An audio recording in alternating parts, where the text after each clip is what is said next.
예전의 일이었습니다. 한 심리학자가 가난한 서민들이 밀집해 살고 있는 한 골목의 첫 집부터 마지막 집까지 매일 돈을 만 원씩 넣어드렸습니다. 그리고 그 돈을 받은 서민들의 반응이 어떠한지를 면밀히 살펴보기로 한 것입니다. 처음에는 모두 다 의아하게 생각했습니다. 왜 이렇게 큰 돈을 하면서도 이들은 무척이나 반갑게 생각하고 고맙게 생각하며 만 원씩을 받아갔습니다. 그런데 그 횟수가 계속 반복되는 것 아닙니까? 그러자 사람들은 자신이 돈을 받는 것을 당연하게 생각하기 시작했습니다. 그래서 이 심리학자는 일부러 돈 주는 것을 끊어버렸습니다. 나눠주지 않았습니다. 그러자 주민들이 항의를 빗발치듯 하는 것입니다. 왜 돈을 안 주느냐고, 왜 돈을 주다가 그만두느냐고, 이렇게 거세게 항의하는 사태까지 벌어지더라는 것입니다. 온천과 냉천이 함께 솟아나는 신기한 마을이 있었습니다. 한쪽에는 부글부글 뜨거운 온천물이 쏟아져 나옵니다. 그 바로 옆에는 얼음같이 차가운 냉천이 솟아오르는 것입니다. 그래서 그곳은 어느덧 동네 안악내에 빨래터가 되었습니다. 사람들이 빨랫감을 잔뜩 들고 와서는 온천에서 빨래를 하여 삶습니다.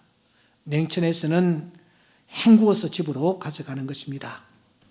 이 모습을 지켜본 관광객이 물었습니다. 여기 사는 사람들은 정말 좋겠습니다. 더운 물 그리고 찬물을 이렇게 마음껏 쓸 수 있으니 말입니다. 이 사람들은 불평이라는 것을 도무지 모르겠군요. 그랬더니 그 말을 받아 동네 사람이 혀를 쯧쯧 차면서 말합니다. 천만에요. 이 마을 사람들은요, 빨래를 하기 위해서 여기 올 때마다 얼마나 불평을 하는지 모릅니다. 이 빨래터가 좀 더 가까이 있지 왜 이렇게 멀리 있느냐? 왜 더운 물하고 찬물하고 골고루 나오지를 않느냐? 여기에 왜 빨래하는 데 필요한 비누는 나오지 않느냐? 이런 식으로 불평을 한단 말입니다. 여러분, 왜 이런 현상이 일어날까요?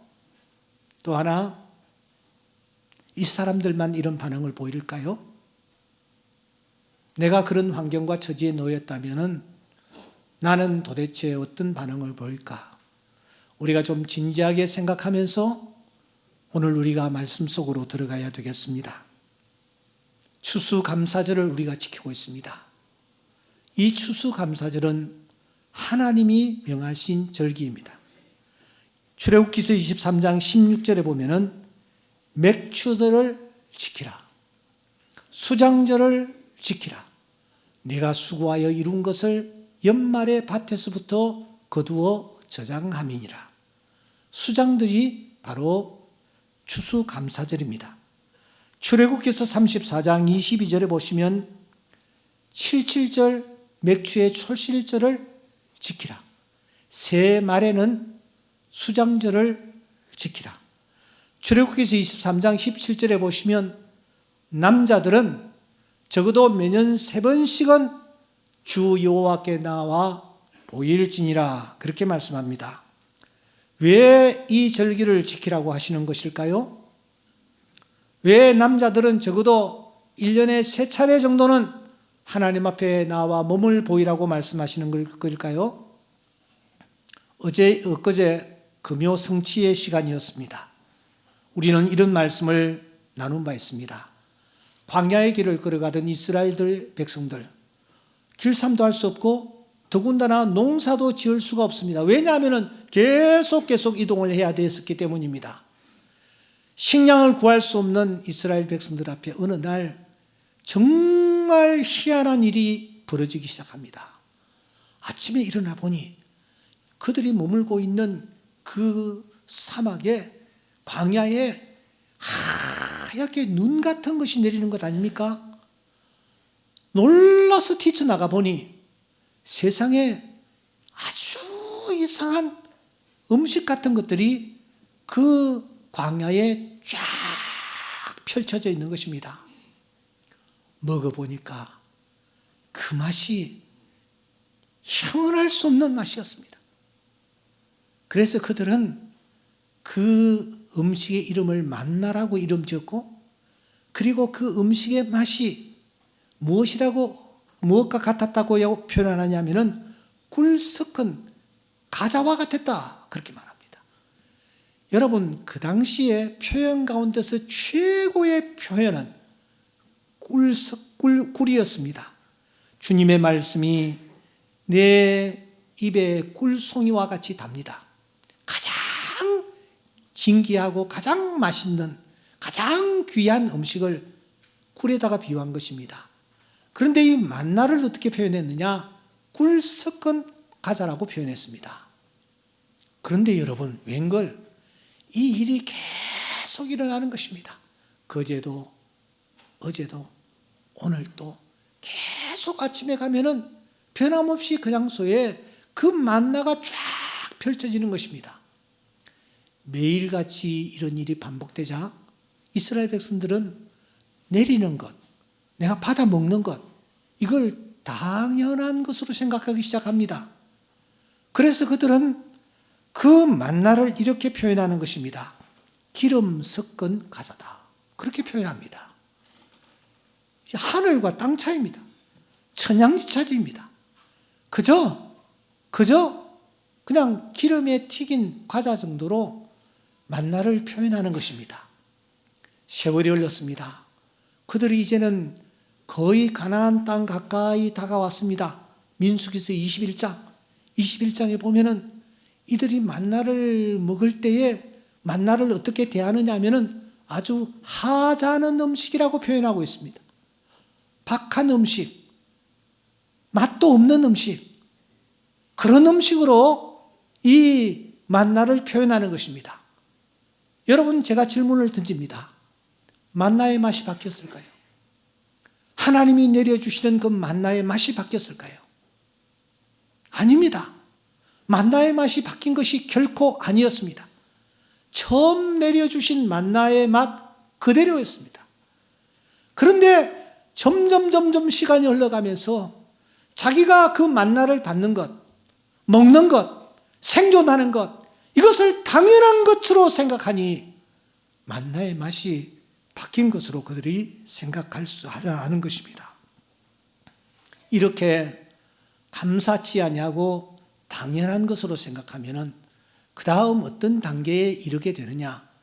원망을 하게 됩니다. 원망을 합니다. 원망의 결과는 어떻게 나타납니까? 멸망으로 나타납니다. 고린도전서 10장 10절에 보시면 그들 가운데 어떤 사람들이 원망하다가 멸망시키는 자에게 멸망하였다니 너희는 그들과 같이 원망하지 말라. 바울 사도가 이 만나 사건을 예로 들면서 이 사람들이 원망하다가 멸망했다. 너희는 그들과 같이 멸망하지 말아야 된다라는 것입니다. 그러니까 내가 받아 누리는 것을 당연하게 생각하는 것은 대단히 위험한 단계에 빠져들어가는 입구와 같습니다. 난 당연해. 난 당연히 받아 누릴 수 있는 그런 자격이 있어.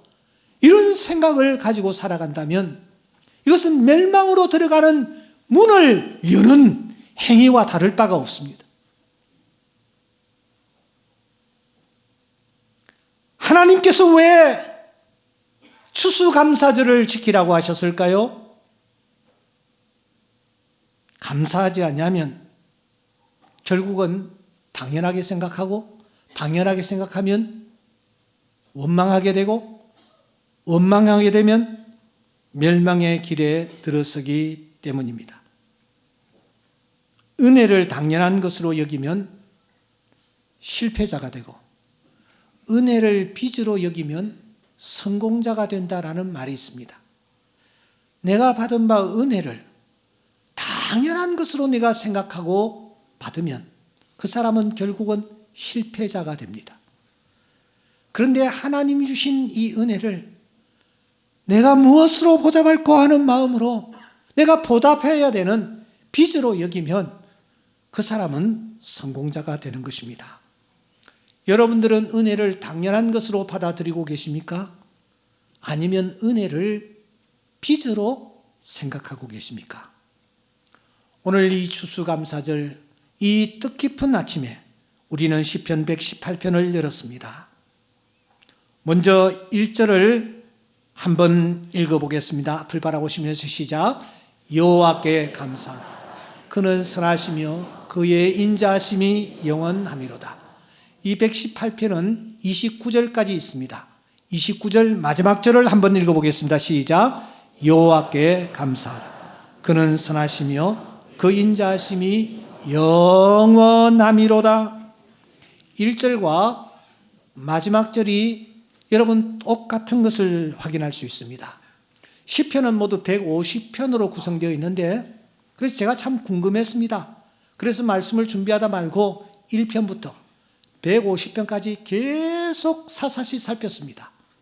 아무리 살펴봐도 첫 절과 마지막 절이 똑같이 이렇게 지어져 있는 시는 118편 뿐이었습니다. 유일했습니다. 더 나아가 이 118편 1절과 마지막 절이 감사로 시작하여 감사로 끝내는 것을 확인할 수 있습니다. 그러므로 우리가 이 시의 주제가 무엇인지를 짐작하는 것은 그렇게 어렵지를 않습니다. 이 시의 주제는 감사입니다. 그래서 많은 사람들이 이 118편을 가까이 하면서 큰 은혜를 입곤 했습니다. 종교개혁자 마틴 루터가 대표자라고 할 수 있습니다. 그는 이 시를 대하고서는 이렇게 고백합니다. 이 시는 내가 가장 사랑하는 시편이다. 나는 여러 번 이 시에 끌렸다. 왜냐하면 이 시편은 나를 수많은 환난에서 건져내었기 때문이다. 제왕과 왕들도 지혜자와 모사와 성도들도 나를 도와줄 수 없었을 바로 그때 이 시편은 나에게 큰 힘을 주었다라고 고백합니다. 풀톤 박사는 나는 이 시가 죽음으로부터 승리를 안겨주는 시라고 믿는다. 지체 부자유자, 가난한 자, 사회에서 버림을 받은 자가 있느냐? 결핍증에 걸려있는 자들이 있느냐? 이 시를 읽어라. 그러면 모퉁이 돌 되시는 그분을 통해서 은총을 입게 될 것이다. 그렇게 말하고 있습니다. 여러분, 이 자리에 참석하신 분들 가운데서 성경을 많이 읽을 시간적 여유가 없고 설령 그럴지라도 오늘 여러분들이 펼친 이 118편 1절부터 29절까지 여러분 한 5번만 읽어보시기 바랍니다. 읽으시면은 하나님께서 주시는 은혜가 얼마나 풍성한지를 맛보게 될 줄 믿습니다. 루터가 이 시편 118편을 통해서 큰 힘을 얻었고, 풀턴 박사가 이 시편을 통해서 큰 은혜를 입었습니다. 이 118편과 짝을 이루는 시가 하나 있는데 그 시가 바로 시편 136편입니다. 우리는 이 시들을 다윗의 작품으로 보고 있습니다. 136편도 이렇게 시작합니다. 여호와께 감사하십시오. 그분은 선하시며 그 인자하심이 영원하십니다. 118편도 이렇게 시작합니다. 여호와께 감사하십시오. 그는 선하시며 그의 인자하심이 영원하십니다. 118편이 도대체 어떤 상황을 배경으로 하고 있을까요? 우리는 18절에서 그 실마리를 찾을 수가 있습니다. 18절에 보면은 여호와께서 나를 심히 경책했습니다. 그런데 감사하게도 나를 죽음에는 넘기지 아니하셨습니다. 다윗은 지난날 한간 목동에 불과했습니다. 그 누구에게도 인정을 받지 못했죠. 그때 그는 오직 한 분 하나님만 의지하며 나아갔습니다. 힘들고 어려울 때마다 그는 자신의 가슴을 치면서 이렇게 고백합니다. 나의 영혼아, 잠잠히 하나님만 바라라. 내 영혼아, 내가 어찌하여 낙심하며 내 속에서 피곤하여 하는가? 너는 하나님만 바라라. 그는 가슴을 치면서 자기 자신을 향하여 계속해서 격려하는 것입니다. 내 영혼아, 잠잠히 하나님만 바라라. 황량한 벌판에서 그 누구도, 그 어떤 존재도 의지할 수 없었을 때에 하늘을 바라보며 그는 외치는 것입니다. 내 영혼아, 잠잠히 하나님만 바라라. 하나님께서 이런 다윗을 긍휼히 여기셨습니다. 그리고 그를 이스라엘의 위대한 왕으로 세우셨습니다. 그런데 왕이 된 이후 그런 생각이 달라졌습니다. 자신이 누리고 있는 모든 것, 이 모든 것 당연한 것으로 여기기 시작했습니다. 자기 스스로의 노력과 수고로 자신의 오늘이 있다고까지 생각을 한 것입니다. 내가 열심히 돌팔매질 연습을 했잖아. 그래서 골리앗이 죽었지. 골리앗을 무너뜨렸지. 내가 열심히 글을 썼잖아. 그래서 시편을 쓰게 만들었지. 자기의 노력과 의의를 부각시키기 시작했습니다. 그래서 그는 어떤 문제든 자기가 다 해결해 나갈 수 있다라고 생각하기 시작한 것입니다. 우리는 이 같은 사실을 사무엘하 11장 1절에서 확인합니다. 11장 1절에 보시면 전쟁이 터졌습니다. 그때 그는 부하들을 전쟁터에 내보냅니다. 그리고 자기는 예루살렘 성에 그대로 있습니다. 2절은 이렇게 소개합니다. 저녁 때에 다윗이 그의 침상에서 일어났더라고요. 전쟁이 터졌습니다. 부하들이 전쟁터에 나갔습니다. 생명이 화급한 상황에 던져져 있습니다. 그러면 여러분, 하나님 앞에 엎드려 전쟁의 왕이신 하나님 앞에 기도해야 되지 않겠습니까? 그런데 그는 은혜를 구하지 않습니다. 오히려 환한 대낮에 그가 잠을 청하고 있는 것입니다.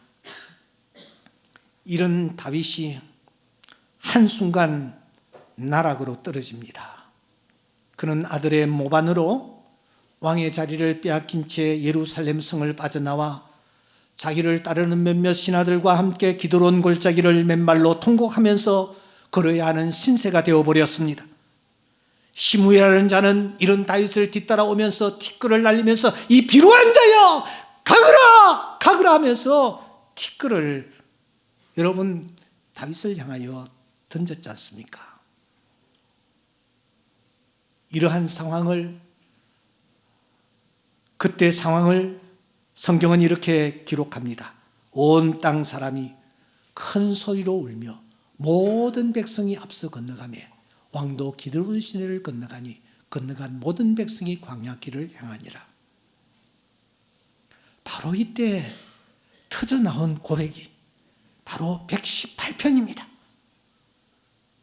이런 처절한 과정을 겪는 과정에서 그가 한 가지 단어를 떠올리기 시작합니다. 그의 내리에 한 단어가 각인되기 시작했다라는 거예요. 그게 무엇입니까?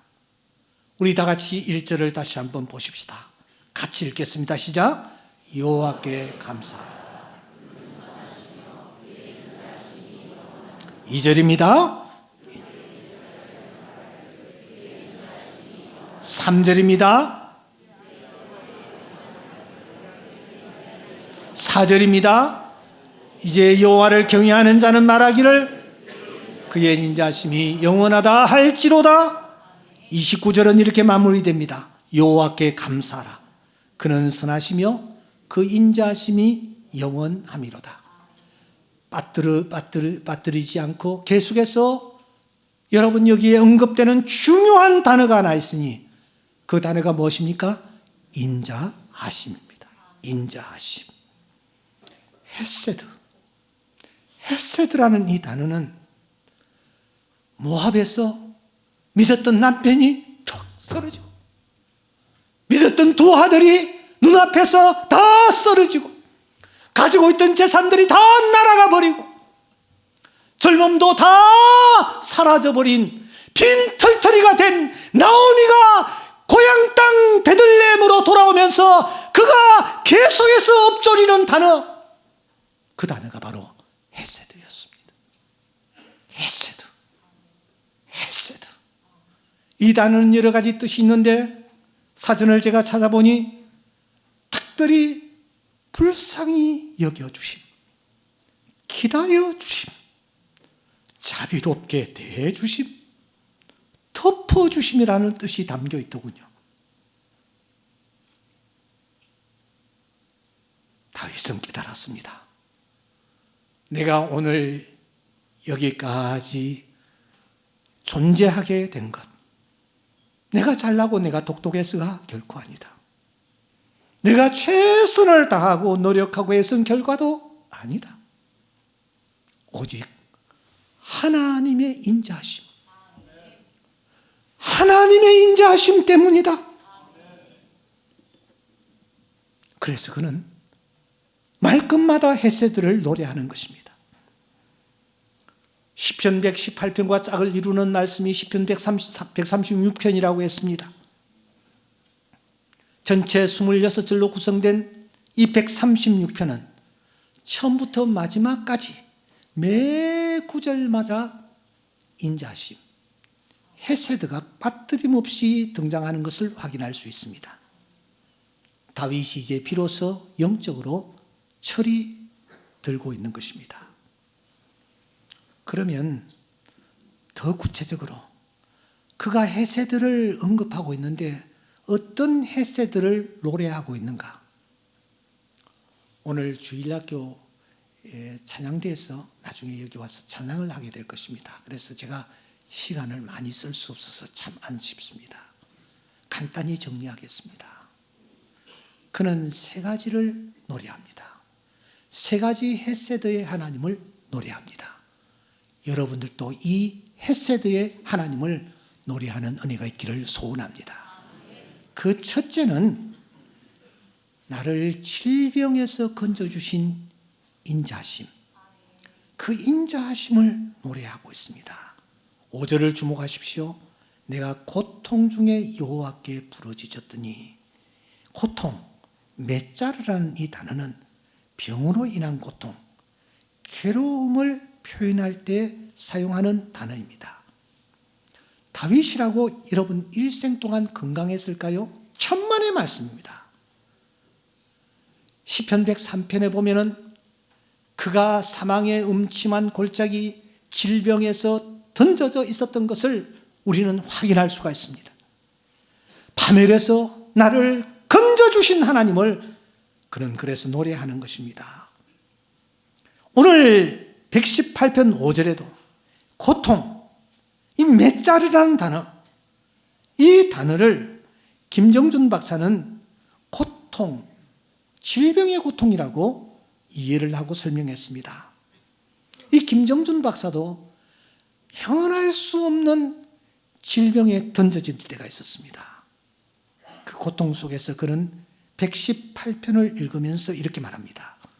나는 이 시편에서 나의 의미를 찾았다. 때문에 이 시편은 나의 시편이다. 죽을 병에서 고침을 받는 그 순간 118편이 그의 가슴 속에 와 닿은 것입니다. 오늘 이 자리에 질병으로 힘들어하는 분들 계십니까? 혹시 사형 선고를 받고 시한부 인생처럼 살아가시는 분들 계십니까? 주저하지 마시고 118편을 읽으십시오. 하나님께서 치료의 역사를 베풀어 주실 것입니다. 다윗의 하나님이 나의 하나님이 되시어서 나의 연약한 부분을 강하게 해주시고 치료해 주실 줄 믿습니다.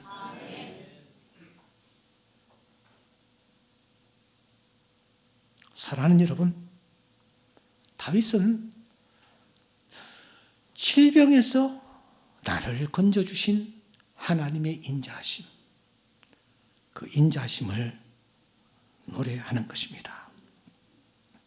내가 이 땅에 태어나 사는 것, 어린아이 시절과 지금까지 숨을 쉬며 살며 꿈을 꾸는 삶, 당연한 것 아니라 은혜여서 하나님의 은혜를 고백하고 하나님의 인자하심을 구할 때에 하나님께서 그를 긍휼히 여기시사 인자하심을 베풀어 주실 줄 믿습니다. 그래서 그는 드디어 고백합니다. 17절, 내가 죽지 않고 살았어. 내가 죽지 않고 살아서 여호와께서 하시는 일을 선포하리로다. 아멘. 하나님은 치료의 광선을 우리에게 베풀어 주십니다. 118편의 이 하나님, 인자하심의 하나님을 신뢰하는 자에게 하나님은 치료의 광선을 오늘도 발하여 주실 줄 믿습니다. 다윗은 그래서 질병에서 나를 건져주신 하나님의 인자하심을 노래하는 것입니다.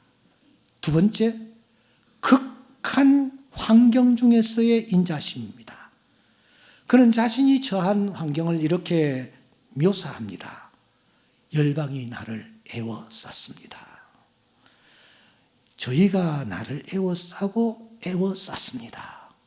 저희가 벌과 같이 나를 애워쌌습니다. 이런 표현들을 통해서 우리는 다윗이 얼마나 어려운 환경에 던져져 있었는지 모릅니다. 그런데 그 환경에서 힘들어하는 다윗을 하나님께서 어떻게 하십니까?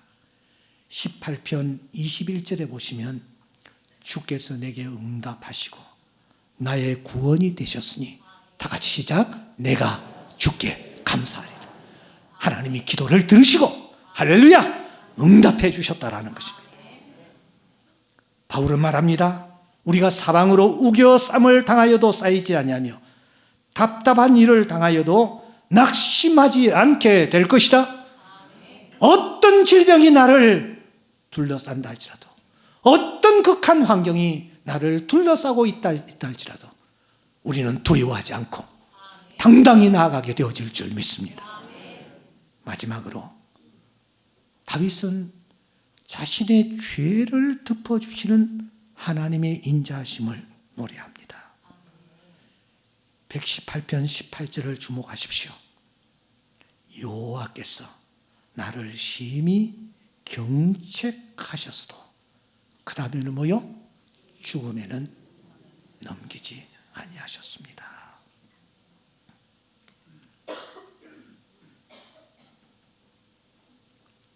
마르틴 루터는 번개가 치던 깊은 밤,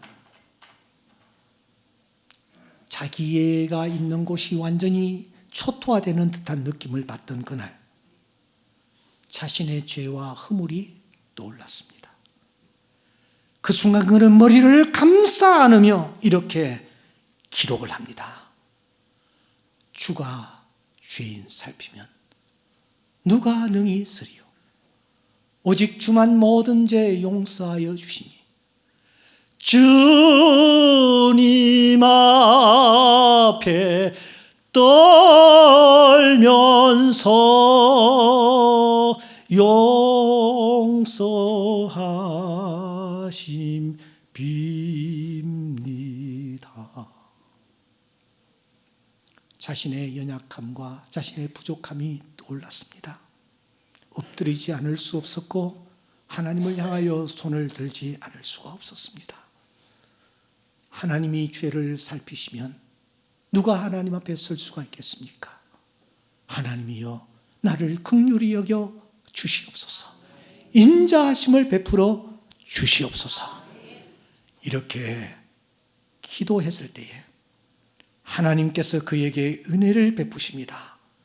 시편 103편 12절 말씀해 보니 동이 스에서 먼 것 같이 우리의 죄가를 우리에게서 멀리 옮겨주셨다. 하나님의 인자심을 노래하지 않을 수가 없었습니다. 내가 오늘 존재하고 있습니까?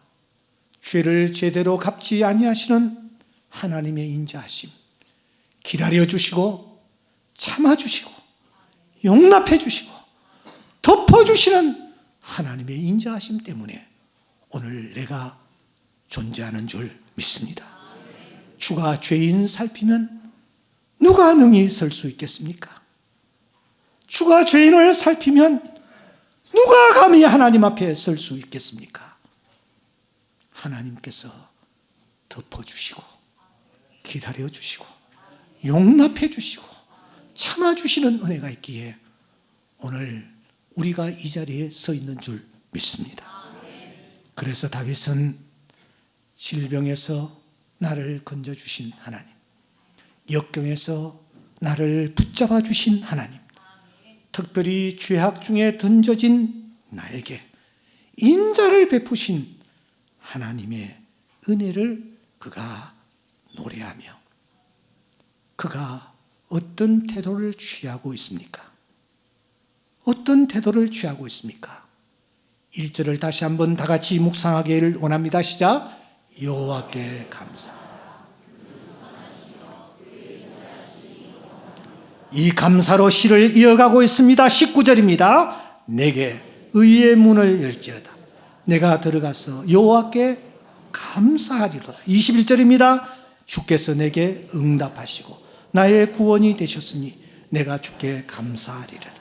28절입니다. 주는 나의 하나님이시라 내가 주께 감사하리로다. 아멘. 그러면서 그는 감사로 이 시를 마무리하는 것입니다. 여호와께 감사하라. 그는 선하시며 그 인자하심이 영원하미로다. 사랑하는 성도 여러분, 지금 모든 것이 넉넉하고 잘 되고 잘 풀려 나가십니까? 승승장구하고 계십니까? 그래서 당연한 것이라고 혹시 생각하고 있지는 않습니까? 당연한 것 다음에는 원망이 찾아옵니다. 그때는 어떻게 하시렵니까? 원망 다음에는 멸망이 찾아옵니다. 그때는 어떻게 하시렵니까? 건강을 혹시 잃으셨습니까? 상황이 무척이나 어렵습니까?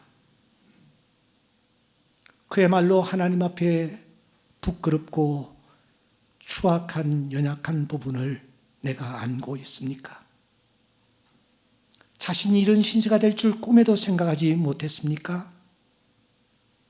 그 절망적인 상황에서 여러분들은 어떤 태도를 취하고 있습니까? 하나님을 바라보십시오. 하나님은 인자하신 하나님이십니다. 헤세드의 하나님이십니다. 설령 내가 질병에 던져졌다 할지라도 나를 건져 주실 줄 믿습니다. 극한 환경에 내가 던져졌다 할지라도 하나님은 나의 하나님이 되실 줄 믿습니다. 설령 하나님 앞에서 부족한 부분이 많이 나에게 있다 할지라도 하나님을 바라보며 나아갈 때에 전능하신 하나님께서 우리를 용납하시고 참아주시고 긍휼을 베풀어 주실 줄 믿습니다. 왜냐고요? 하나님은 헤세드의 하나님, 인자하신 분이시기 때문입니다. 어떤 상황 속에서라도 우리가 하나님 앞에 감사할 때에 감사는 기적을 일으킵니다. 질병을 깨끗하게 고쳐 주십니다. 상황을 완전히 바꾸어 주십니다. 우리의 죄악들을 하나님께서 말갛게 씻겨 주시어서 하나님의 자녀로 살아갈 수 있는 그런 귀한 주의 자녀들이 되게 하여 주실 줄 믿습니다. 무엇입니까? 감사입니다. 무엇입니까? 감사가 이 놀라운 일들을 행하고 있습니다. 오늘 이 예배에 참석한 주의 자녀들에게 이 놀라운 비밀과 진리가 가슴 깊이 새겨지는 은혜가 있기를 주의 이름으로 축원합니다. 기도하십시다. 거룩하신 하나님 아버지, 우리들에게 추수